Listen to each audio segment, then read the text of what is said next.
Join me as I explore the history of Congo's struggle for independence and see if I can piece together the untold stories of their fight for freedom. The Democratic Republic of the Congo, or DRC, has a rich and complex history that has been shaped by its fight for independence and freedom.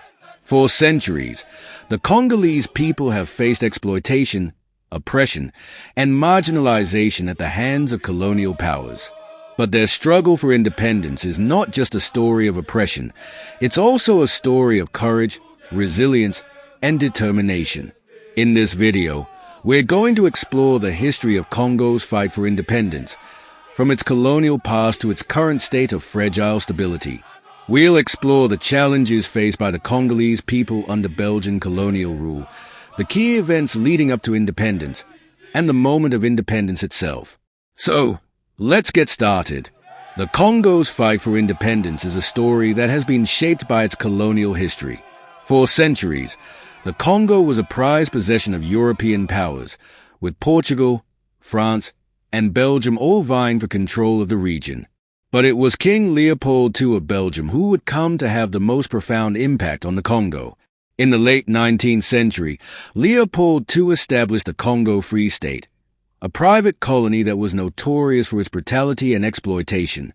Under Leopold's rule, the Congolese people were forced to work in brutal conditions, with millions dying as a result of forced labor, mass killings, and other forms of violence. The Congo was plundered of its natural resources, including rubber, ivory, and minerals, which were shipped back to Belgium to fuel industrial growth. The Congolese people were denied even the most basic rights, including the right to self-governance and cultural autonomy. The exploitation and oppression of the Congolese people continued even after Leopold's death, when the Belgian government took over the colony. The Belgians introduced a system of apartheid, separating whites from blacks and denying the Congolese people access to education, healthcare, and other basic services. The Congolese people were forced to work on plantations, in mines, and on infrastructure projects, with little or no pay. The Belgians also used forced labor to build infrastructure projects, such as roads, bridges, and railways. The Congolese people were forced to work long hours in brutal conditions, with little rest or respite. Many died as a result of exhaustion, malnutrition, and disease. The Belgians also used forced labor to extract natural resources, including rubber, copper, and diamonds. The Congolese people were denied even the most basic civil liberties, including the right to free speech, assembly, and association. Political parties were banned, and any form of dissent was crushed by the Belgian authorities. The Congolese people were forced to adopt European customs, languages, and cultures, with their own cultural practices and traditions suppressed. Despite the challenges, the Congolese people continued to resist their oppression, with many forming secret societies and political organizations to fight for their rights. One of the most influential leaders to emerge during this period was Patrice Lumumba, who would go on to play a key role in the fight for independence. Lumumba was a charismatic leader who was passionate about African nationalism and self-determination.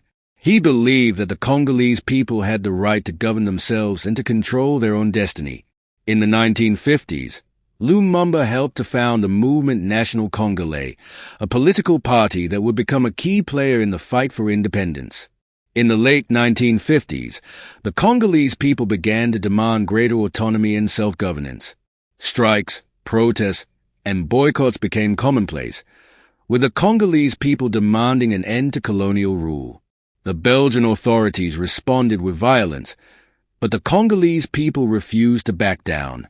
In 1959, the Belgian government was forced to concede to the demands of the Congolese people, with the Congolese gaining independence on June 30, 1960. The moment of independence was a time of great celebration, with the Congolese people rejoicing at their newfound freedom. But independence came with its own set of challenges, including the task of building a new nation from scratch. The Congolese people faced massive development challenges, including poverty, illiteracy, and lack of infrastructure. The country was also plagued by corruption, nepotism, and political instability. Despite these challenges, the Congolese people continued to push forward, with Lumumba becoming the first prime minister of the independent Congo. However, Lumumba's time in office was short-lived, as he was overthrown by a military coup just months after independence.